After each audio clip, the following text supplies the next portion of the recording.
Hello friends, કેમ છો બધા? મજામાં? વેલકમ ટુ માય પ્રિવા કુકિંગ ચેનલ. આજે આપણે બનાવશું ફરાળી બાસ્કેટ ચાટ. સાંભળીને નવાઈ લાગે છે ને મોઢામાં પાણી આવે છે ને સાંભળીને. તો આજે આપણે એ જ રેસીપી બનાવશું અને એના માટે શું શું જોઈશે ચાલો આપણે જોઈ લઈએ. તો એના માટે થઈને મેં એક બાઉલ લીધું છે, એની અંદર રાજગડાનો લોટ નાખ્યો છે 1 વાટકી, એની અંદર સ્વાદ પ્રમાણે મીઠું નાખ્યું છે. હવે આપણે જોઈતા પ્રમાણમાં મોણ નાખશું, કારણ કે આની અંદર મોણ નાખવું જરૂરી છે. આપણે જે સાદી રાજગડાની પૂરી બનાવતા હોઈએ છીએ ત્યારે આપણે મોણ નથી નાખતા, એટલે એ થોડીક છે સોફ્ટ અને ચીકણી બને છે. પણ આપણે આની અંદર જે મોણ એડ કરશું ને એના હિસાબે એ ક્રિસ્પી બનશે પૂરી અને ઝડપથી છૂટી પડી જશે આપણા ઓલા મોલ્ડમાંથી. એના માટે થઈને આની અંદર આપણે મોણ નાખશું અને મોણને બરાબર રીતે આવી રીતના મિક્સ કરી લઈશું.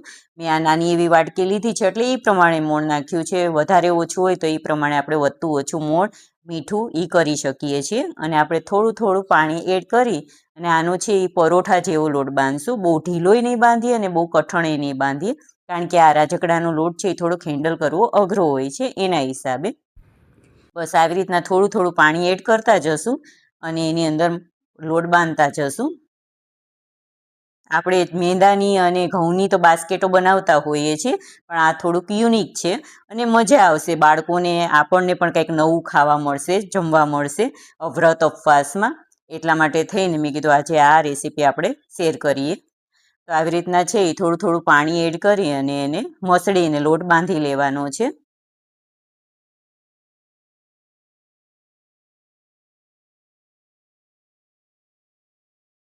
બસ જો આવી રીતના આપણે લોટ બાંધી લેવાનો છે બધા એને. અને પછી આને થોડીક વાર રેસ્ટ આપવાનો છે 10-15 મિનિટ. પછી આપણે આને વણશું, રૂપાની બાસ્કેટ બનાવશું. આવી રીતના ઢાંકીને એને 10-15 મિનિટ માટે રહેવા દઈશું. હવે એક પાટલું લઈશું, એની ઉપર આવી રીતના તેલ લગાડી અને હવે આપણે એની પૂરી વણી લઈશું. હું કહું છું કે તેલ લગાડવા કરતાં અટામણ આપણે રાજગડાનો લોટ હોય ને એનાથી જ લોટથી વણશો ને તો એ ઝડપથી વણાશે ને હેન્ડલ કરવો સહેલો પડશે. મારી જોડે લોટ પૂરો થઈ ગયો હતો એટલે પછી મેં તેલ લગાડીને વણી છે, પણ તમે લોટ છાંટીને કરશો ને પૂરી બનાવશો ને તો સરસ રીતે બનશે અને હેન્ડલ કરવું ઇઝી પડશે. બસ જો આવી રીતના આપણે બહુ જાડી નથી રાખવાની પૂરીને ને બહુ પાતળી નથી કરવાની પૂરીને, એવી પૂરી વણશું આપણે આ રાજગડાની. આ થોડોક ચીકણો લોટ હોય એટલે આપણે પાટલામાં ચોટતો જશે, અને ઓલો લોટ છાંટીને કરીએ ને તો પાટલામાં ચોટશે નહીં, ઇઝી રીતે વણી શકાશે આપણે પૂરી.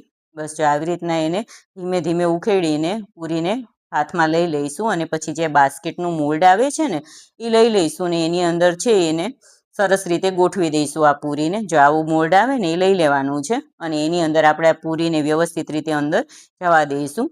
આ થોડોક પોચો હોય ને જલ્દી તૂટી જાય, એટલા માટે થઈને ધીમે ધીમે કરવાનું આ કામ. થોડુંક આમાં ધીરજ રાખવાની અને એવી રીતના કામ કરવાનું છે. આને 2-3 જણા ભેગા થઈને આવી રીતના કરતા હોય ને તો ઝડપથી આ બધી પૂરીઓ બની જાય. એટલે આવી રીતના સમૂહમાં પૂરી બનાવતા હોય ને તો એવી રીતના વધારે ઇઝી પડશે આ બનાવી. બસ આવી રીતના એને ધીમે ધીમે આવી રીતના એને પ્રેસ કરતું જવાનું ચારેક ઓરથી અને એની વ્યવસ્થિત રીતે ચોંટાડતું જવાનું છે, કારણ કે આ થોડુંક આ ઓલો હોય લોટ એટલે તરત ફાટી જાય પાછો, એટલા માટે થઈને. બસ આવી રીતના ચારેક ઓરથી એને શેપ આપી દઈશું પૂરીને બાસ્કેટનો. તમને જ્યાં જ્યાં એવું લાગે જાડું છે ત્યાંથી સેજ દબાવશો એટલે ત્યાં પાતળું થઈ જશે. ને આવી રીતના કોરથી આપણે આ જે પૂરી છે એને કાપી લઈશું એટલે વધારાનો લોટ છે એ નીકળી જશે અને વ્યવસ્થિત શેપ આવી જશે. બસ આવી રીતના એને કાઢી લેવાનો છે અને હવે ચારેકોરથી તમને એવું લાગે ત્યાં દબાવતું જવાનું અને સરસ શેપ આપતો જવાનો છે.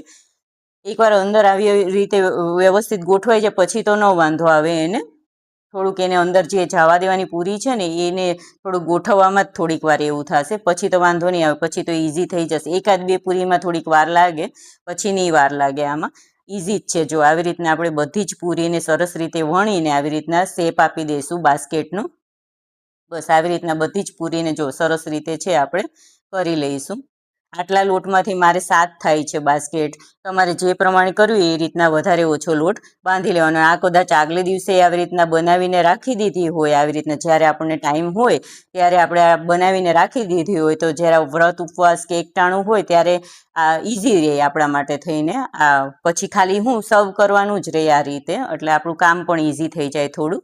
એટલે આવી રીતના આગલે દિવસે પણ બનાવીને રાખી શકાય છે અને આ સ્ટોર પણ કરી શકાય. બસ જો આવી રીતના આપણે બધી જ પૂરીને સરસ રીતે મોલ્ડમાં ઢાળી દઈશું બાસ્કેટના શેપમાં. જો આપણી બધી જ પૂરી હવે તૈયાર થઈ ગઈ છે ને સરસ રીતે. આવી રીતના બધી પૂરી તૈયાર કરી લેવાની છે પહેલાં, અને પછી આપણે જે ગરમ તેલ હવે મૂકશું એની અંદર સરસ રીતે એને તળી લઈશું. ચાલો આપણે તળી લઈએ હવે એને. અને તેલ છે ને એ પહેલાં સેજ ગરમ કરી લેવાનું, પછી મીડિયમ ટુ લો ઉપર જ આ બધી બાસ્કેટોને આપણે તળશું, કારણ કે આ ઝડપથી ક્રિસ્પી થઈ જાય છે ને લાલ પણ થઈ જશે. એટલે આને મીડિયમ ટુ લો તાપ ઉપર જ આપણે આને તળવાની છે. બસ જો આવી રીતના પહેલાં એક આપણે બાસ્કેટ તળીને જોઈ લઈશું કેમ રહી છે, પછી બધી બાસ્કેટો તળશું. બસ જો આવી રીતના જ તળવાની છે, અને આને વાર પણ નથી લાગતી જરાય તળતા, અને આ કડક પણ ઝડપથી થઈ જાય છે બીજી પૂરી કરતાં. આપણે મેંદાની ઘઉંની પૂરી કરતાં ઝડપથી કડક થઈ જાય છે. એટલે બસ જો આવી રીતના એને વ્યવસ્થિત રીતે નીચે ઉપર કરી અને વ્યવસ્થિત રીતે એને તળી લેવાની. સેજ આપણો કલર બ્રાઉન થઈ જાય પછી એને કાઢી લેવાની છે, કારણ કે બહુ તળવાની પછી જરૂર નથી આને. અને આપણે જે મેંદાની ને ઘઉંની કરીએ છીએ ને ત્યારે આ બાસ્કેટ નાખીએ ને ત્યારે એ તેલમાં જ છૂટી પડી જાય છે, પણ આ છૂટી નહીં પડે. આને બસ આવી રીતના ધીમે ધીમે, આ ગરમ ગરમ છે તો મેં કીધું કાઢીને તમને પહેલાં બતાવી દઉં. તો આવી રીતના છે ને એને બહાર કાઢીને શાંતિથી કાઢશો ને એટલે નીકળી જશે. અને થોડુંક ઠંડુ પડશે ને પછી તો એ આપમેળે ઊંધી કરશો ને બાસ્કેટને સેજ આમ થપથપાવીને, એટલે એની મેતે જ છૂટું પડી જશે પૂરી. એટલે આ ઇઝી જ છે છૂટી પાડવી, પણ તેલમાં નહીં છૂટી પડે આ.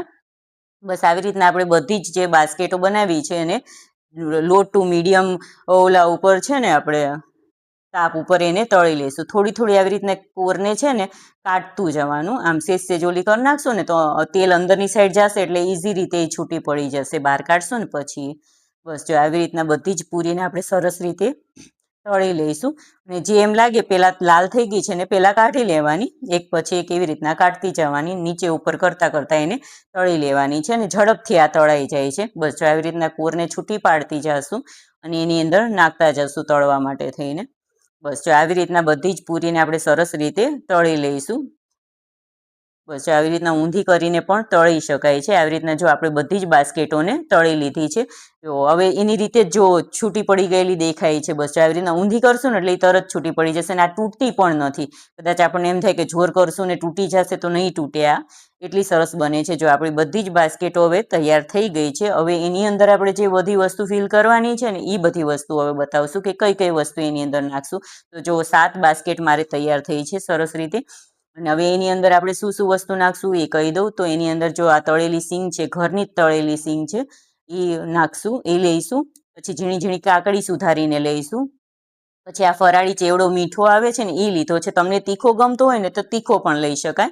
પછી આ છે એ આપણે લીલા મરચાં લીધા છે, એ મેં તીખા નથી લીધા. તમે તીખા ખાતા હોય તો તીખા નાખવાના. પછી ટમેટા ઝીણા ઝીણા સુધારીને લીધા છે. લીલી ચટણી લીધી છે. આ મીઠું દહીં છે જેની અંદર ખાંડ અને થોડુંક મીઠું નાખ્યું છે આની અંદર, એ લીધું છે. એનું ઘોળવું બનાવી લીધું છે. પછી આ ઝીણા છે સમારેલા બાફેલા બટેકા છે. આ લાલ દાડમના બી છે, એ લીધા છે આપણે. આ બધી જ વસ્તુ એની અંદર એડ કરશું. અને આ છે આપણ મંદિરની અમારી જે ચટણી આવે છે ને ખજૂર આંબલીની, એ જ મેં લીધી છે. આની અંદર હવે આપણે છે એક બાઉલ લેશું ને એની અંદર આ બધી વસ્તુ મિક્સ કરશું. એમાં મેં પહેલાં છે બટેકા લીધા છે બાફેલા, ઝીણા ઝીણા સુધારેલા છે એ. પછી જેટલા જોઈશે એ પ્રમાણે વસ્તુ નાખતા જશું. આની અંદર દાડમ નાખશું આપણે જોઈતા પ્રમાણમાં. પછી લીલા મરચાં એડ કરીશું આની અંદર. આમાં તમે જે વસ્તુ ખાતા હોય વ્રત ઉપવાસમાં એ લેવાની, બાકીની સ્કીપ કરી લેવાની. આપણે સિંગદાણા તળેલા લીધા છે, એની અંદર જોઈતા પ્રમાણમાં નાખ્યા છે. હવે કાકડી એડ કરશું એની અંદર ઝીણી સુધારેલી. આ ચેવડો છે ને થોડોક જો સેજ બટેકાની જે ચિપ્સ હોય ને થોડીક મોટી હોય તો એને હાથેથી આપણે પ્રેસ કરીને ભૂકો કરી લઈશું. કારણ કે બહુ મોટું મોટું આવશે ને તો એ નહીં ભાવે. એટલે સ્વાદમાં કંઈ ફેર પડતો નથી, પણ હેન્ડલ કરવું હરખું પડે આ બાસ્કેટમાં ભરવામાં. એટલે આવી રીતના ભૂકો કરીને એની અંદર એડ કરશું. ને આ બધી વસ્તુને વ્યવસ્થિત રીતે પહેલાં મિક્સ કરી લઈશું આપણે. અને હવે જે ઝીણા સુધારેલા ટમેટા છે ને એ એની અંદર એડ કરી દઈશું.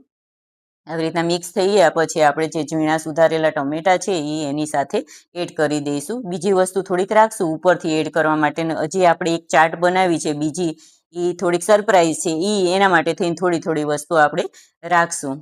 બસ જો. અને હવે એની અંદર આપણે જે આ લીલા ધાણા આવે છે એ ઝીણા ઝીણા સુધારેલા એડ કરી લઈશું.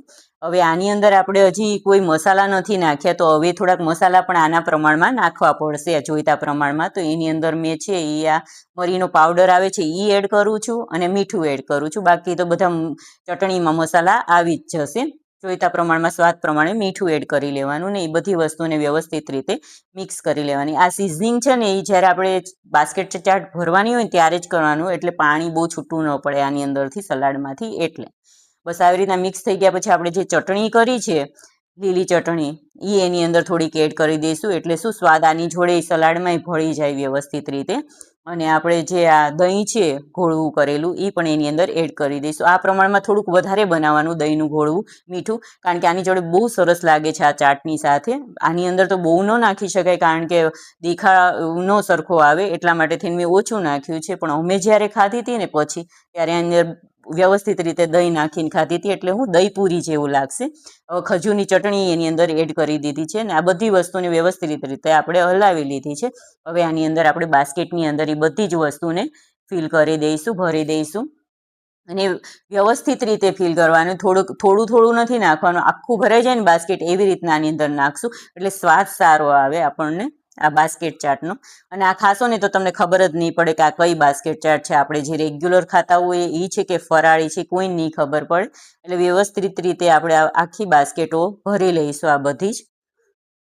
અને આમ આ પાછી હેલ્ધી પણ કહેવાય, કારણ કે આ બધા સલાડ છે એ હેલ્ધી જ છે આની અંદર. ને આની અંદર મસાલા એ આપણા ઘરના છે, ચટણીઓ એ આપણી ઘરની છે, એટલે આ બધી વસ્તુ હેલ્ધી આપણે એડ કરીએ છીએ, એટલે આમ પણ ખાવામાં પણ હેલ્ધી છે અને બાળકોને પણ ભાવશે. ને આવું કરીને દઈશું ને તો બાળકોને વ્રત ઉપવાસ કરવાની મજા આવશે, એકટાણા કરવાની કે ક્યારેક વ્રત ઉપવાસ કરાવ્યા હોય ને તો. બસ એની ઉપર આપણે જે આ ફરાળી ચેવડો છે ને થોડો ઉપરથી નાખી દઈશું, એટલે હું થોડું ક્રંચ આવે ને તો મજા આવશે આની અંદર. આ તમે તીખો ખાતા હોય તો તીખો એડ કરવાનો. પછી આની અંદર હજી તમે આપણે રાજગરાની સેવ આવે છે એ પણ એડ કરી શકો, જે પણ આપણે ભાવતી હોય ફરાળની વસ્તુ એની અંદર એડ કરી શકાય છે. બસ આવી રીતના આપણે બધી જ ચાટ ઉપર આવી રીતના નાખી દઈશું આ. અને એની ઉપર હવે આપણે જે લીલી ચટણી છે એ બધા ઉપર નાખી દઈશું, જેટલી જોઈતી હોય ગમતી હોય એ પ્રમાણે નાખવાની આ બધી વસ્તુને. આમાં તો હું જેટલો સ્વાદ વધારે આવશે ને, ચટપટું હશે ને એટલું વધારે મજા આવશે, એટલે વધારે નાખવું પણ કંઈ વાંધો નહીં, સરસ લાગશે. એમાં દહીં તો બહુ સરસ લાગે છે આની જોડે, એટલે જ્યારે જમવા બેઠો ને ત્યારે તો આ ભરપૂર પ્રમાણમાં નાખજો આની ઉપર, તો બહુ સરસ લાગશે દહીંથી તો આ ચાટ. બસ આવી રીતના બધામાં આપણે દહીં એડ કરી દઈશું.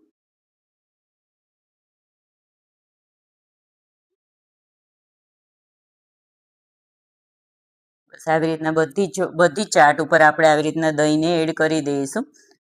પછી આની ઉપર હજી આપણે શેકેલું જીરોનો પાવડર, જીરું ખાતા હોય તો એનો પાવડર પણ કરીને આની ઉપર છાંટી શકાય છે.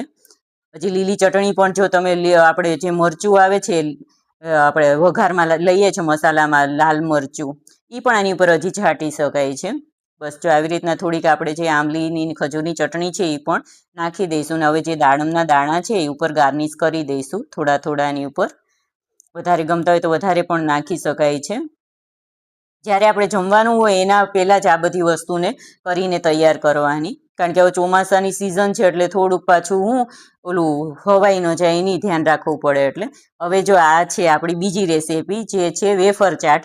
આપણે જે ઘરની વેફરો આવે છે ને બટેકાની, એ વેફર લીધી છે અને એને તળી લીધી છે. એને આપણે એક સર્વિંગ પ્લેટમાં રાખી દઈશું, ગોઠવી દઈશું. એની ઉપર જો આ ચીભડા નાખશું, આપણે જે વસ્તુ હોય હતી તેની બધી વસ્તુ આની ઉપર એડ કરીશું. પછી આ ચેવડો છે આપણો ફરાળી એ એડ કરીશું. આ છે ટમેટા આપણા, એ એડ કરી દઈશું એની ઉપર. આ આપણા તળેલા સિંગદાણા છે એ એડ કરશું એની ઉપર. પછી મરચા લીલા છે એ એડ કરશું એની ઉપર. પછી દાડમના બી છે એ નાખી દઈશું એની ઉપર. અને હવે આપણે જે પણ ચટણીઓ બનાવી હતી એ ચટણી આની ઉપર એડ કરી દઈશું.